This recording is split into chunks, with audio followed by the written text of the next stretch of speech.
পুরসুরা সনাতনী গীতাপাঠ সমিতির উদ্যোগে পুরসুরার মসিনান মাঠে সহস্র কণ্ঠে গীতাপাঠ অনুষ্ঠিত হয়ে গেল।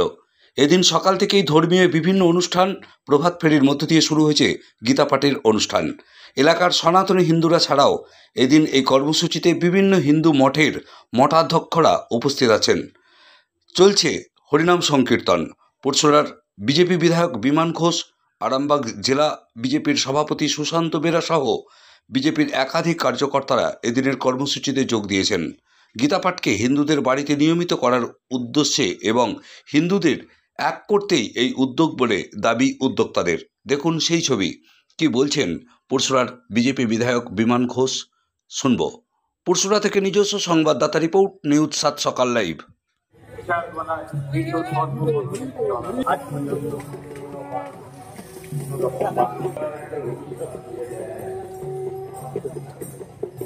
কলকাতায় আপনারা জানেন বাস্তব হয়েছে শিলিগুড়িতে লক্ষ কণ্ঠে গীতাপাঠ, কিন্তু তাদের দিকে দিকে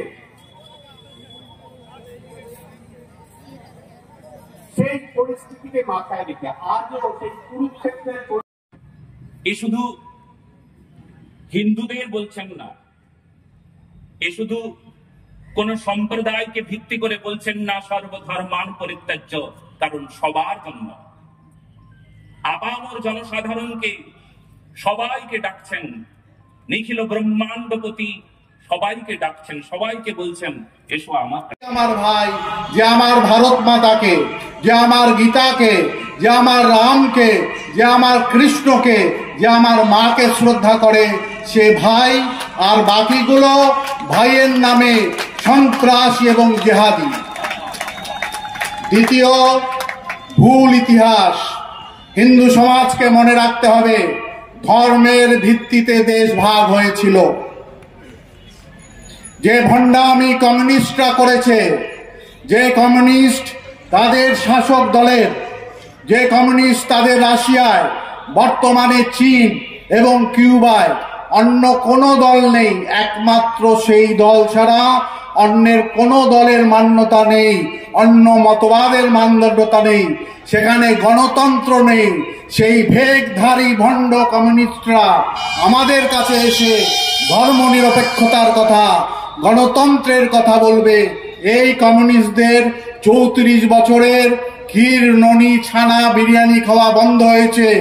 15 বছর দানা পানি নেই। এই কমিউনিস্ট ভণ্ডরা মেকআপ মেখে আমাদের হিন্দু সংগঠনে পলিট ব্যুরো গুটুর গুটুর আরম্ভ করেছে। এই কমিউনিস্ট ভেগধারী কমিউনিস্টদেরকে সতর্ক করুন এবং বিচ্ছিন্ন করুন। তৃতীয়, হিন্দু দেবতা, হিন্দু দল, হিন্দু শাস্ত্র, হিন্দুর পয়সা, হিন্দুর মন্দির নিয়ে তথাকথিত মিশন এবং সংসদগুলো হিন্দুদের নিয়ে ব্যবসা চালাচ্ছে। কিন্তু বাংলাদেশে যখন হিন্দুর ওপরে অত্যাচার হয়, সারগাছিতে যখন হিন্দুর ওপর অত্যাচার হয়, নবদ্বীপে যখন কসাইখানা নির্মাণের প্রক্রিয়া চালানো হয়, যখন মুথাবাড়িতে হিন্দুর ওপরে সংগঠিত আক্রমণ আসে, লাভ জিহাদ, ল্যান্ড জিহাদ, গজবে হিন্দের পরিক্রমা চলে, তখন সেই হিন্দু মিশন হিন্দুর পাশে না দাঁড়িয়ে সর্বধর্মের সমন্বয়ের ভণ্ডামো করে। সেই ধর্মীয় সংগঠনকে আমাদের সমাজ থেকে বিচ্ছিন্ন করতে হবে। এই আমাদের ঘুরে দাঁড়াতে হবে, জাগ্রত হতে হবে। আমি ভারতবাসী, আমি মনুষ্য জাতি, তারা হচ্ছেন পাপী। আর গীতায় ভগবান বলছেন সেই সমস্ত পাপীকে যদি তুমি নিধন করো হে অর্জুন, তাহলে তোমার কোনো পাপ হয় না। বয়স্করা ধৈর্য ধরে, কতক্ষণ ধৈর্য ধরে? যতক্ষণ না তার বাঁদরামি চরম সীমায় না পৌঁছয়। সেই জন্যে আমাদের উপর একটা দায়িত্ব আছে। আমরা বললেই আক্রমণ করে দেবো, বললেই একটা কিছু করে ফেলবে, এমন আমরা অসহিষ্ণু ধর্ম নয়। সেজন্য আমরা অপেক্ষা করছি। একদিকে সংখ্যাগতভাবে আমাদের যেরকম এক এক দেশ থেকে হিন্দুদের, বিশেষ করে পার্শ্ববর্তী দেশ থেকে আমাদের হিন্দুদের যেভাবে জনসংখ্যা কমছে, আবার এও জেনে রাখুন, বিশ্বের 10টি দেশে হিন্দু জনসংখ্যা দ্বিতীয় নাগরিক হিসাবে মর্যাদা প্রাপ্ত হয়েছে। একদিকে যেরকম সেখানে হিন্দুরা ঘর ছেড়ে ভারতবর্ষের দিকে চলে আসার চেষ্টা করছে,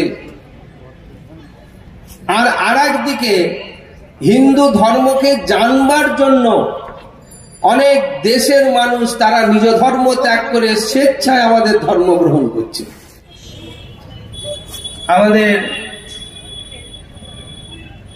কি করণীয়?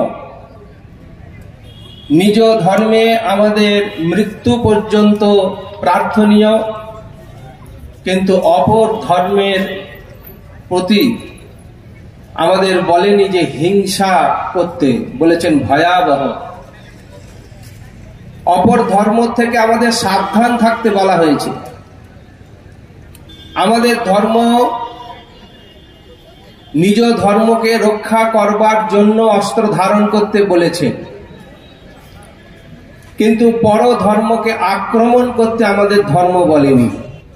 আজকে যারা তথাকথিত অন্য ধর্মের লোক বলে ভারতবর্ষে বাস করেন, আমরা তাদের অন্য ধর্মের লোক বলে আমরা স্বীকার করি না। আমরা স্বীকার করি প্রত্যেক ভারতবর্ষে জন্মপ্রাপ্ত ব্যক্তি তিনি ভারতবাসী, তিনি সনাতনী, তিনি হিন্দু। আজকে অনেকে আমাদের দাওয়াত দিচ্ছেন যে দাওয়াতে ইসলাম, আপনারা আসুন, আমাদের ধর্ম কত সুন্দর দেখতে আসুন। যিনি বলছেন তিনিও একজন ব্রাহ্মণ বাড়ির সন্তান, তিনি তার মা ব্রাহ্মণ, তার বাবা ব্রাহ্মণ। তিনি আমাদের বলছেন, আমরাও তাকে দাওয়াত দিচ্ছি। সন্তরা একটা পৈতে তৈরি করে আমরা বসে আছি যে তিনি যখনই মনে করবেন, যে মুহূর্তে মনে করবেন, একদম ব্রাহ্মণ করে তাকে আমরা আমাদের ধর্মে বরণ করে নেব। এই দাওয়াত আমরা দিয়ে গেলাম। তার থেকে রক্ষা করব চলছে এবং সেই জন্য আমরা সংকল্প নিয়েছি, গৃহে গৃহে গীতা পাঠ, গীতা চর্চা চলছে। কি বলবেন? দেখুন, সকল সনাতনী মানুষের বাড়িতে গীতার গ্রহণযোগ্য, গীতার যে গুরুত্ব সেটা বোঝানো এবং বাড়িতে বাড়িতে সবাই যেন গীতা পাঠ করে পড়ে সনাতনী ধর্মের মানুষের কাছে একটা মেসেজ পাঠানো।